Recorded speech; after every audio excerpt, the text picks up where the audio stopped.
Et je vais comparer le sachet plastique au chewing-gum que vous mangez tous les jours. 374 milliards d'unités de chewing-gum produits par an dans le monde. Vous le multipliez par un poids de 5 grammes, vous verrez la tonne de produits non biodégradables jetés tous les jours sous les tables, dans les tiroirs, etc. etc. Monsieur le ministre de l'Environnement, la protection de l'environnement requiert un certain nombre de postulats, de paramètres. Je pense que la première, c'est la volonté politique. Ensuite, il devrait y avoir une implication forte des entreprises productrices, des pouvoirs publics, de tous les citoyens.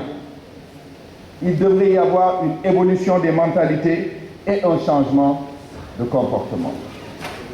Si nous commençons par la volonté politique, je n'ai aucun doute qu'il y ait cette volonté politique.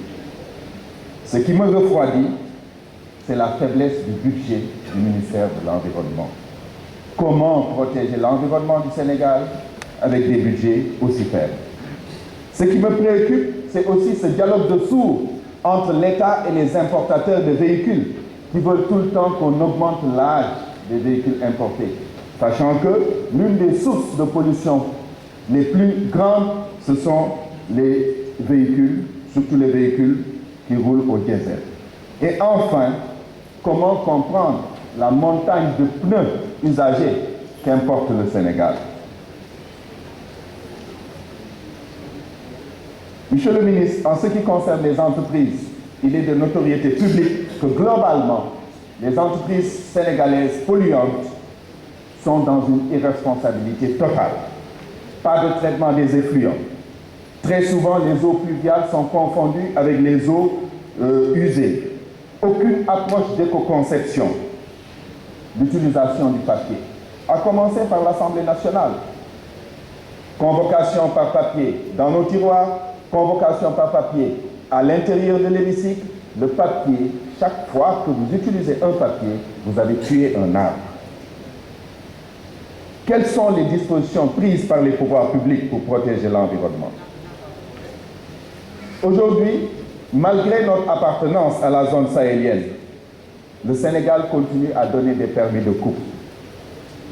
Quand on regarde l'attaque violente qu'a subie la forêt de Filao de Guédiawaye, cela nous édifie sur notre itinéraire.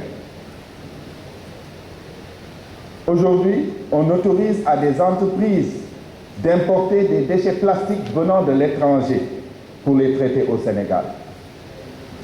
Mbebes, pas besoin de s'y attarder. Les voitures Wargaïle qu'on autorise dans la circulation.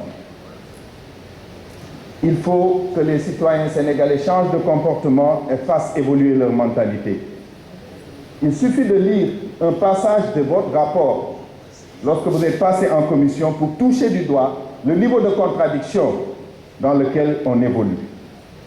Certains députés demandent le déclassement de forêts pour y construire des bâtiments. Certains députés demandent de transférer Mbebes à Sendou. C'est comme si l'on voulait choisir entre le diable et Satan. Il nous faut changer de comportement. Il nous faut choisir les bons produits de nettoyage. Il nous faut trier les ordures ménagères. Il nous faut utiliser le compost à la place des engrais chimiques. Il ne faut surtout pas mélanger l'eau de Javel avec la lessive ou le verser dans les toilettes. Il nous faut aller vers l'économie circulaire. Nous devons arrêter d'extraire, de transformer, de consommer et de jeter. Nous devons commencer à recycler. Je vous remercie, Madame la Présidente.